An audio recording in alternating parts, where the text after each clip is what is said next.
Ngopi. Ngopi sejak dulu selalu menjadi tradisi. Apalagi saat ini di kala pandemi. Tradisi yang akan terus banyak memberi arti kemanapun engkau akan pergi. Apalagi ngopi di sini tidak sendiri. Akan ada banyak yang menemani. Karena ngopi di sini adalah ngobrolin inspirasi. Selamat datang Anda semuanya di podcast kami, Ngopi bareng Coach Chris. Ngobrolin inspirasi. Inspirasi apa aja? Inspirasi kehidupan, inspirasi pekerjaan, inspirasi bisnis, inspirasi usaha. Apapun akan menjadi topik obrolan kami. Oleh karena itu, sahabat Akademika Indonesia semuanya, jangan lupa terus ikutin acara ngopi. Ngopi bareng Coach Chris. Ayo kita ngopi.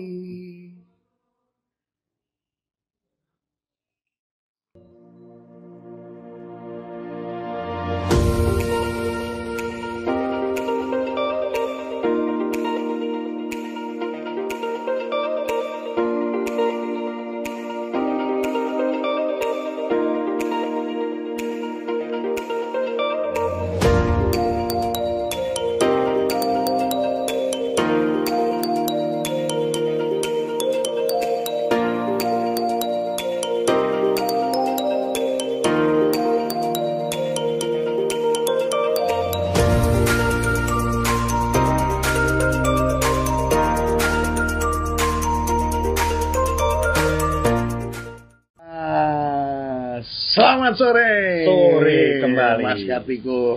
Sore kembali, Mas. Akhirnya aku bisa mampir dan ketemu lagi sama ownernya Bre Cijeruk. Itu kata-kata yang saya selalu bikin gak kalau di owner. Muka saya muka OB, omongan saya kayak omongan server tukang ini, pelayan restoran. Tapi rezekinya Alhamdulillah. Nah, itu disyukurin ya. Semuanya disyukurin. Ya. Wang Sinawang lah ya. Nah, itu cuma beruntung, Pak. Nih sahabat Akademika, saya nggak mau kehilangan kesempatan nih, karena waktu beliau itu sekarang mulai makin sibuk nih. Ini tempat ngopi yang ini saya sekarang jadi tempat ngopi langganan saya juga nih di Bre Cijeruk ini, karena suasananya suasana desa sejuk, jadi mengingatkan masa-masa kecil kita ya Mas. Itu, dan ternyata beliau sudah mulai membidik dan membuat satu lagi. Dengar-dengar di Sentul juga mau bikin kayak begini juga ya. Ya, sedang merencanakan sambil ngitung-ngitung punya duit apa enggak. Oke. Ya, itu aja. Tapi yang pasti kan tanahnya sudah kebeli. Ya, tanah ada tapi dompetnya kalau kurang dalam kan susah juga.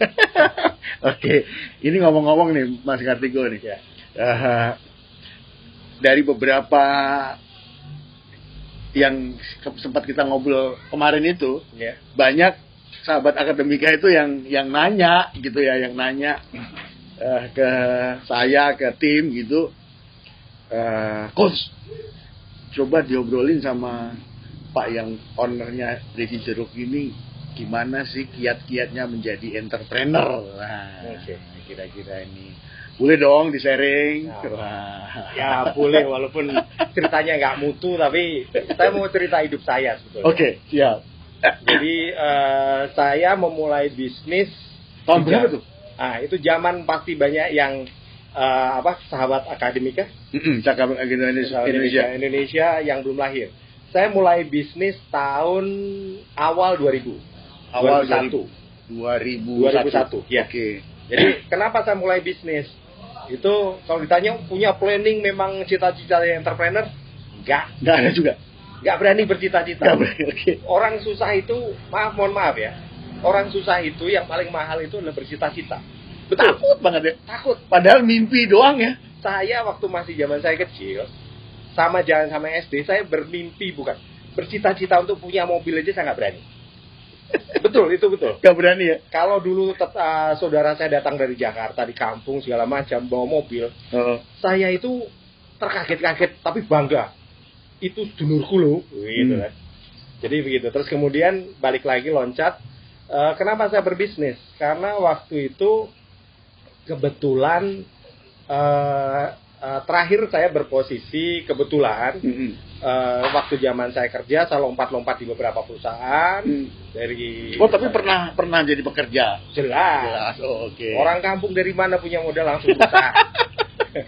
Tukang bakso aja. Jadi saya lulusan Astra, gitu ya, Astra Motor, terus masuk. Oh pernah di Astra ya? Pernah di Astra, terus masuk oil company, terus kemudian masuk manufacturing dari Korea, grupnya Hyundai. Oh Hyundai pernah? Ya di grupnya mereka anak perusahaan lah kurang lebih. Saya sempat jadi direksi. Oh direksi di grupnya itu? Di grupnya itu. Saya sempat kemudian jadi, mohon maaf kalau agak, saya waktu itu umur 27-28, karena mereka nggak punya orang lain, saya ditunjuk jadi direksi di 2 perusahaan. Oke. Umur 27-28 sudah jadi direksi? Tahun 97-98 waktu itu. 97-98? 98-99, ya. Wah itu saya baru memulai itu. Nah, saya sudah tua waktu itu. Saya lebih tua dari yang ini.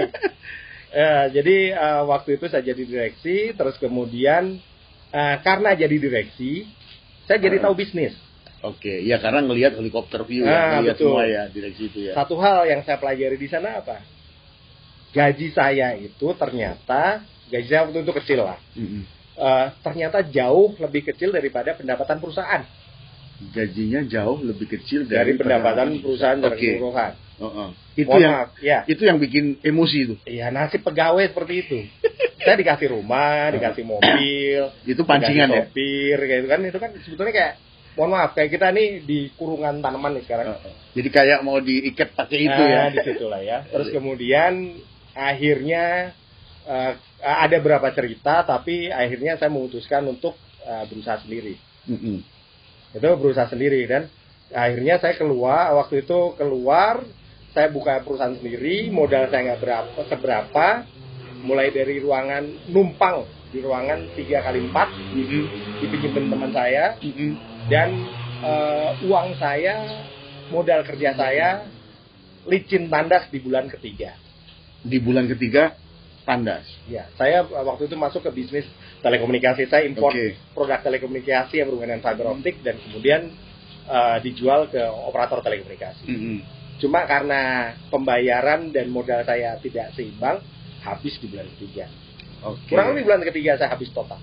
Habis total? Tabungan selama ini yang dipakai? Saya nggak punya. Kebetulan saya waktu itu perlu hal yang bukan pembiayaan, karena saya harus masuk rumah sakit, dan total habis. Jadi dan kemudian saya itu era krisis juga ya waktu itu. Iya. Krisis juga kan? Iya betul. Jadi sudah lewat krisis tahun 2000, saya tuh waktu 2001 2002. Itu sendirian 2001 2002 saya mulai dan habis. Kemudian tahun 2001 2002 itu karena total habis, saya kepikiran saya mau lamar kerja nih. Oh, jadi pekerja selesai terus jadi entrepreneur, habis kepikiran. Betul, dan saya mau lamar juga ke teman-teman saya. Dan melamar juga ke teman-teman. Jadi bekerja lagi nih, mau balik jadi. Mau balik, cuma kemudian saya tidak ini. Jadi waktu itu yang jadi masalah ketika melamar, saya dihadapkan lagi kepada satu hal. Saya dikotakin oleh gaji yang tawarannya itu lebih kecil dari zaman saya dulu menjadi direksi. Ada pride dong di sana. Dan kemudian saya harus mengikuti rule sebagai pegawai lagi. Dan saya balik lagi. Akhirnya saya bilang waktu itu kepada istri saya waktu itu masih single. Saya balik lagi kepada calon istri saya. Saya cuma berdua waktu itu, tidak ada yang lain-lain lagi. Di sana saya saya bilang ke dia, sudah, kita tidak punya jalan lain. Kita tekuni apa yang selama ini kita jalankan. Itu saja. Jadi ketika ada sesuatu yang di depan mata kita, dan itulah yang kita tekuni. Betul. udah nggak mau coba-coba lagi gitu ya, kira-kira gitu ya. Betul. Oke. Jadi kalau ditanya punya planning segala macam, tidak. Kuncinya Satu hal ya kepaksa, nggak ada jalan lain. berarti buku apa ya? Manajemen kepepet tuh ini juga ya. Kepepet, betul kepepet. Kalau orang Jawa ya. Iya. Jadi saya waktu itu modal saya cuma secarik beberapa buku akta notaris bahwa saya pemilik perusahaan. Perusahaan ini sudah terdaftar di beberapa operator telekomunikasi. Ini saya sebutlah salah satunya adalah Telkom sebagai mitra kerja. Minus duit dan yang saya minus kantor nebeng. Yang saya punya cuma keberanian. Dan keberanian ya. Kenapa saya berani? Karena saya tidak punya alternatif lain.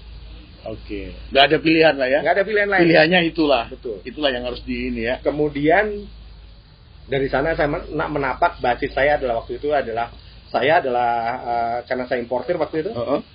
Kebetulan yang saya punya lagi pertemanan. Oke. Saya mempunyai teman-teman waktu itu banyak di Korea, mostly waktu awal-awal. Karena pernah di perusahaan Korea, perusahaan tadi ya. Jadi saya punya teman-teman di Korea yang akan mengirimkan barang tanpa saya harus bayar di depan. Oke, jadi kepercayaan. Network dan kepercayaan. Bayarnya kapan? Bayarnya sesudah saya dibayar. Oh oke, jadi kalau nanti udah dibayar baru dibayar. Ya, tapi ada batas waktunya, tidak bisa cek kosong dong. Ya, artinya tapi udah dihitung. Nah, ya. Itu cuma sering juga terlambat bayar kan customer juga. Cuma yang perbedaannya adalah apa? Ketika saya dijanjikan bahwa misalnya saya akan bayar ke mitra saya di Korea sana dalam hitungan misalnya 2 bulan. Ketika 2 bulan saya terlambat, saya akan telepon mereka. Mohon maaf, saya akan terlambat. Kalau terlambat, saya akan bayar, walaupun saya nggak punya duit, saya akan bayar penalti. Oke. Itu hal kecil, tetapi banyak teman-teman saya yang seperti itu kemudian melarikan diri. Nah itu berarti ada faktor ini juga ya, attitude ya, integrity dan attitude penting ya dalam berbisnis ya. Penting dan mohon maaf untuk waktu itu banyak salesman seperti saya memulai usaha sama dengan saya. Dari mungkin 10 mulai, mungkin 10-10-nya berhenti di tahun kedua atau ketiga, gara-gara salah satunya adalah masalah seperti itu. Kepercayaan dari sisi pemberi kerja dan supplier itu yang tidak dijaga. Jadi sahabat Akademika Indonesia, kalau Anda yang mau memulai bisnis atau sudah menjalankan bisnis, beberapa hal yang perlu Anda jaga adalah kepercayaan ya. Betul. Kepercayaan itu penting. Betul. Karena kepercayaan itu modal utama untuk kita menjalankan bisnis kita. Kemudian yang kedua selain kepercayaan juga keberanian. Keberanian untuk memulai sesuatu, keberanian untuk menekuni sesuatu. Karena pada awalnya tentu juga nggak enak juga ya, Pak ya. Wah, tidak enak sekali. Tidak enak sekali ya, bukan nggak enak juga, tapi nggak enak sekali ya. Ini untuk teman-teman semuanya, bisnis untuk saya sering tanya, apa sih resepnya bisnis bermodal dengkul bisa berhasil? Oke. Itu nomor satu adalah itu. Jadi saya selalu bilang ke mereka, bisnis itu susah. Banyak motivator akan bilang, Anda pasti berhasil, Anda bisa berhasil, yakin berhasil. Coba kalau realnya bagaimana gitu ya? Realnya sebenarnya lihatnya statistik. Lihat tolong yang teman sahabat Akademika Indonesia, lihat kanan kiri, depan belakang, keluarga, berapa orang yang menjadi pebisnis. Saya rasa kurang dari 10%. Terus kemudian dari 10% itu tolong tanya mereka, berapa orang yang berhasil setidaknya punya aset lebih dari 1 miliar sesudah 2-3 tahun bekerja, berbisnis. Modal dengkul ya. Iya, yang modal dari nol benar ya. Itu tambah sedikit. Kenapa? Itu angka tidak bohong. Data tidak bohong. Bisnis itu susah. Dan saya mengalaminya. Terus kemudian saat kondisi susah itu selalu karena kenapa saya terus maju? Nomor satu adalah saya balik lagi tidak punya alternatif. Jadi kebanyakan teman-teman saya yang mempunyai bisnis, tetapi juga dia bekerja, saat kondisi susah, dia akan mencari yang lebih mudah. Yes. Dia daripada ini susah, saya balik lagi ke yang dulu jadi pegawai lagi. Pegawai yang karena dia masih pegawai. Yang pasti-pasti gitu ya. Dia punya alternatif. Iya, karena tapi ya kalau begitu bisnisnya nggak jalan sempurna. Iya, memang susah. Iya. Manusiawi, saya tidak Betul. pernah menyalahkan orang-orang yang sekarang bekerja. Nyambi punya bisnis. Itu juga nggak berhasil juga ya. Bisnisnya akhirnya karena dia punya alternatif. Iya. Karena dia nggak masih ada pilihan lah. Ada pilihan yang lebih mudah. Memang susah. Saya sempat telepon kanan kiri zaman susah. Saya punya cerita. Waktu awal saya bisnis sudah sedikit berjalan, saya punya uang nih sedikit. Saya nikah dengan istri saya. Yes. Yuk kita nikah yuk. Saya punya duit. Istri saya di Palembang sana, kita pulang. Nikah. Duit saya habis total. Begitu pulang ke Jakarta, saya masih punya uang dong di tabungan perusahaan saya, walaupun nggak banyak. Saya cek 0. Iya.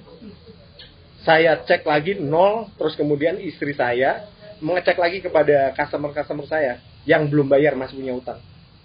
Ya, masih punya piutang. Hasilnya apa? Maaf Mbak, kemarin staf Mbak sudah ngambilin semua. Oh, jadi anak buah ada yang Anak buah saya cuma 1. dan itu yang Dan dia ternyata kemudian saya cek di meja saya ada dia belajar tanda tangan saya. memalsukan. Ceknya ya dia dengan tanda tangan itu, uang saya yang cuma berapa gelintir itu dikuras semua sampai dasar-dasarnya. Kemudian juga sama, si yang di piutang itu ditarik semuanya. Saya balik ke Jakarta, uang sudah habis, modal saya cuma 1, pertemanan lagi. Saya telepon kawan-kawan, tolong pinjam 200-300 ribu. Kenapa? Saya perlu makan. Saya agak sedih kalau ceritain. Tapi itu bagian dari ini. Iya, betul. Bagian dari ini ya. Iya.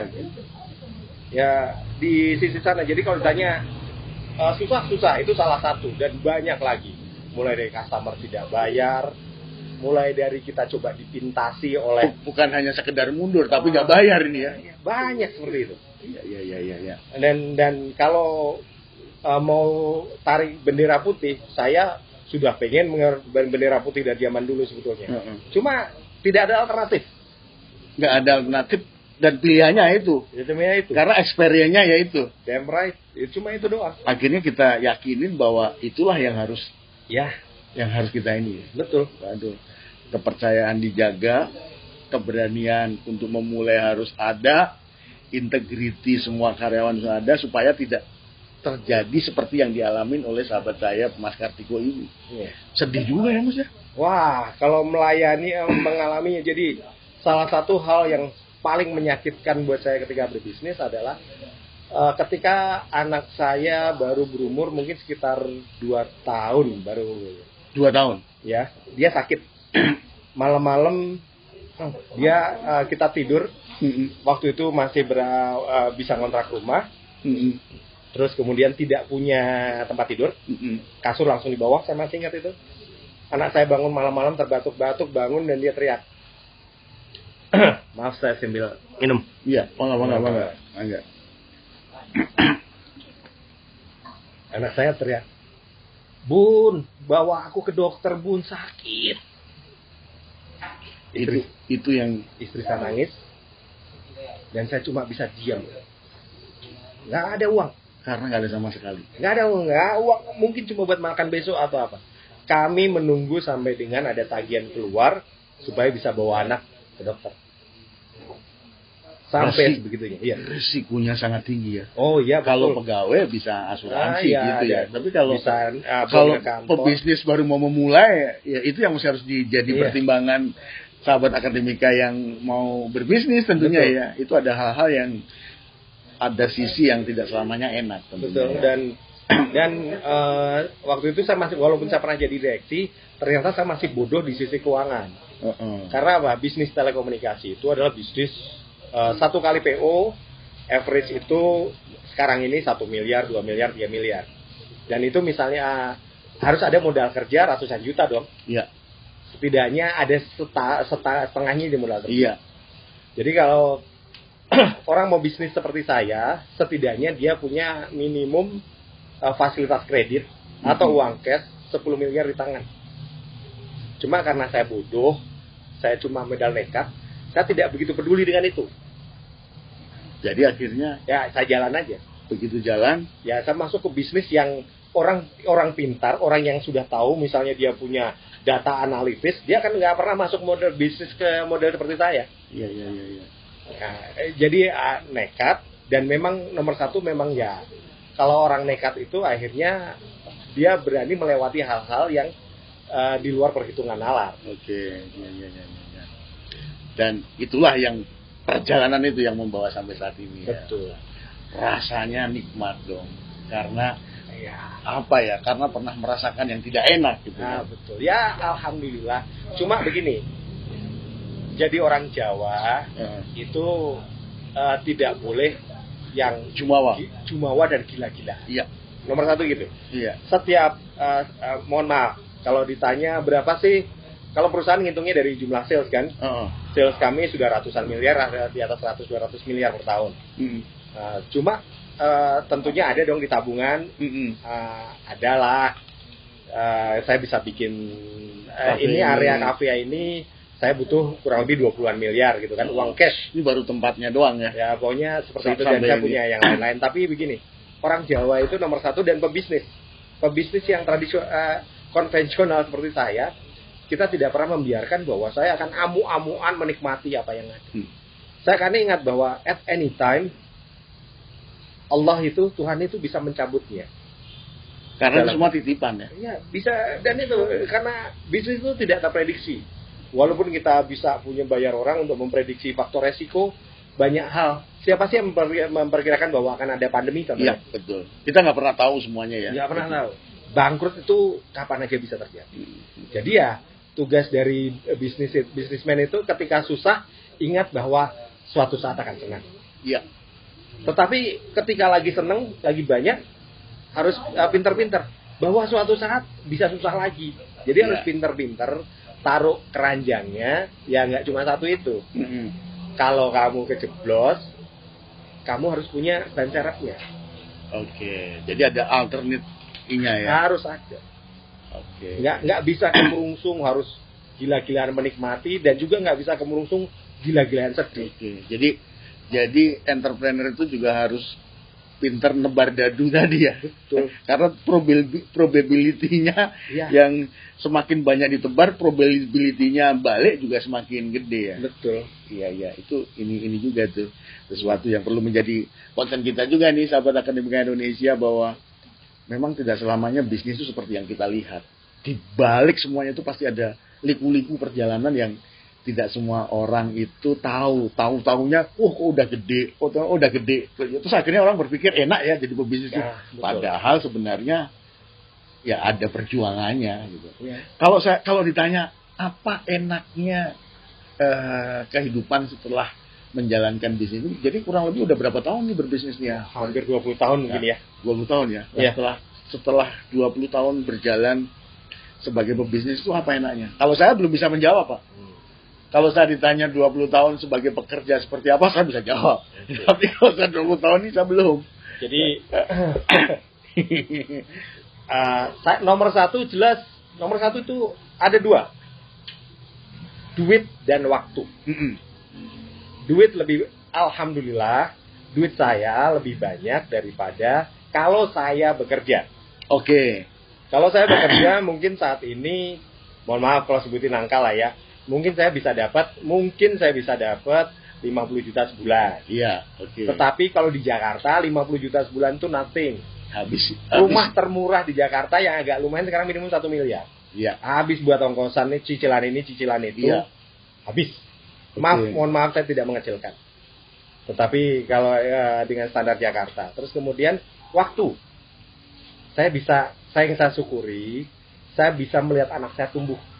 Waktu mereka kecil sampai dengan usia SD, awal SMP, saya kerja gila-gilaan. Iya. Jadi melebihi pekerja lain, nggak ada jam kerja. Berangkat, anak masih tidur, pulang, anak sudah tidur. Iya. Saya ada mertua saya di rumah, istri ada tegur, kamu gimana itu suami kamu pulang jam 2 pagi? jam 3 pagi menjelang subuh. Karena saya harus entertain customer. Iya. Itu kejadian. Full saya tidak pernah melihat anak saya waktu itu. Iya. Dan pun kalau Sabtu Minggu saya tidur di rumah karena kompensasi. Tetapi dengan berjalannya waktu, saya bisa melihat anak-anak tumbuh, saya bisa berteman dengan mereka. Setelah berbisnis ya. Iya, setelah berbisnis. Makanya jadi, itu menjadi sebuah keuntungan ya. Iya, saya tidak punya jam kerja. Waktu itu kan, waktu awal bisnis, tidak punya jam kerja itu berarti full 7 hari dalam seminggu, nyaris 24 jam kerja. Betul. Tetapi begitu sesudah lewat 10 tahun, saya paling bekerja efektif seminggu 3 hari lah. Oke. Sekarang saya seminggu sekali, cuma 1 hari. Cek aja. Ya, satu hari saya cuma meeting mingguan. Dan saya bisa menjadi teman anak-anak saya. Jadi saya bukan menjadi orang tua. Tapi saya teman bisa, ya? Teman, karena Dia tiap hari ngajak ketemu, kita ajak nonton, temenin, kita ini ya. saling sepet-sepetan. Itu agak susah kalau kita jarang ketemu. Ya, jadi itu keuntungan yang berikutnya. Oke, luar biasa nih Pak Kartiko. Terakhir nih Pak Kartiko nih. Bisnis itu kalau kita ibaratkan pertandingan lari itu seperti lari sprint atau maraton. Nah, betul. Ini pertanyaan paling menarik buat saya. Itu menjadi filosofi bisnis saya. Jadi nomor 1, saya selalu bilang sama pebisnis pemula. Bisnis itu bukan lari sprint. Bukan lari sprint. Ya, bukan lari 100 meter. Jadi nggak ada bisnis yang tiba-tiba ujuk-ujuk, konyong-konyong langsung jebret gede gitu. Jadi bisnis itu nomor 1, sprinter itu nomor 1 apa? Dia pasti sampai 100 meter. Pasti sampai, tapi 100 meter. 100 meter itu pasti sampai. Jadi kita jangan berpikir dan berfilosofi begitu kalau iya. bisnis. Dan kemudian nomor 2, dia meledakkan semua energinya di awal. Iya. Pancal itu kenceng. Wah, persetan. Karena 100 meter tenaganya pasti nggak habis. Jadi dia habiskan di situ. Begitu sampai ngelekar. Iya, ngelekar jadi 100 meter kan itu kan. Iya. Nah, bisnis itu lari maraton. Maraton. Jarak jauh. Pelan-pelan gitu. Pelan-pelan dan tapi stabil. Stabil. Oke. Dan waktunya kadang tidak terprediksi. Kalau maraton harus selesai misalnya setengah hari. Kita tidak ada batas waktu. Tapi tujuannya jelas. Tujuannya sejauh itu gitu ya. Jauh itu. Tetapi rutenya tidak jelas. Rute bisa ke kanan, kalau kanan mentok cari kiri. Kalau kiri mentok bisa tunggu, bisa teruskan. Ambil nafas. Kadang perlu berhenti, perlu tidur pun silahkan. Oke, ya. Jadi lebih kepada lari maraton. Atur ritme. Dan jangan berpikir bahwa besok pasti sampai. Yang penting dijalanin. Yang kalau, paling maksimal ya.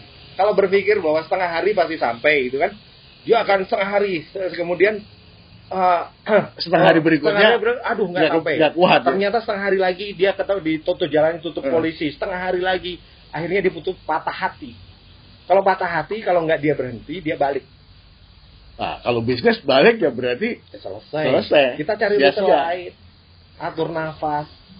Kita jalanin dengan perjalanan pelan-pelan. Bukan usah pelan-pelan, dengan ritme yang tenang. Yang jelas, pelan. Iya. Silakan. Nanti orang mau berkomentar apa kita jalanin. Gitu ya. Nggak perlu balik, nggak perlu ini ya. Ya, belum bisa sampai sehari, bisa nyampe 2 hari, 3 hari. Mungkin setengah bulan belum nyampe. Jalan kalau mau Jakarta ke Bandung, nyampe kok Bandung. Rutenya aja pintar-pintar. Okay. Tapi kalau di bisnis era digital ini kan banyak juga itu Mas Kartiko yang tiba-tiba jadi itu tuh. Kalau menurut Mas Kartiko gimana tuh? Mereka masuk di rentang waktu window time itu selalu ada timing. Contohnya gini, saya selalu bilang pendiri Gojek siapa? Nabil Makarim. Itu masuk ketika timingnya pas. Windowsnya di sini sekian. Iya. Dia dulu udah mempersiapkan juga. Betul. Sebenarnya yang orang nggak lihat mempersiapkannya ini ya. Betul. Perjuangannya ini ya. Ketika Gojek itu berhasil, mungkin ada 50 orang mencoba seperti Gojek, tapi timingnya sudah lewat. Beda, udah lewat. Ya iya. Sudah. Termasuk kayak sih, siapa tuh? Yang sekarang eranya itu tuh. Gozali. Gozali ya. MFT, Gozali tahu kan? Gozali itu timingnya pas juga. Timingnya. Jadi semua bisnis adalah mulai timing. Saya masuk bisnis, timing saya tepat. Saya masuk ketika waktu itu telekomunikasi, perpindahan dari telepon lama ring fiber optik pakai kabel tembaga ke fiber optik. Itu cuma ada kurang lebih waktu itu setahun atau 2 tahun. Begitu ini selesai, orang masuk modal besar segala macam sudah tertinggal oleh saya. Dan Itulah yang selama ini dijalanin. Iya, jalanin. Jadi orang banyak berpikir, oh dia cerdas, enggak. Salah satu keberuntungan adalah timing. Jadi Nabil Makarim itu punya timing yang cepat. Jadi kalau Nabil Makarim itu lulusnya dari Harvard itu terlambat 2 tahun, nggak milik dia itu ya. Dia menjadi buka Gojek, mungkin akan dimakan oleh Gojek yang ini, atau dia akan kerja di Gojek. Karena timingnya bukan milik dia. Timingnya. Wow, seru nih. Pengen lanjut lagi nggak, sahabat Akademi Indonesia? Ya, nanti kita tentunya akan cari waktu lagi untuk kita ngopi bareng nih. Topiknya seru-seru nih kalau sama Pak Kartiko nih, seputar bisnis. Kita baru cerita tentang apa yang perlu di-concern di dalam memulai bisnis.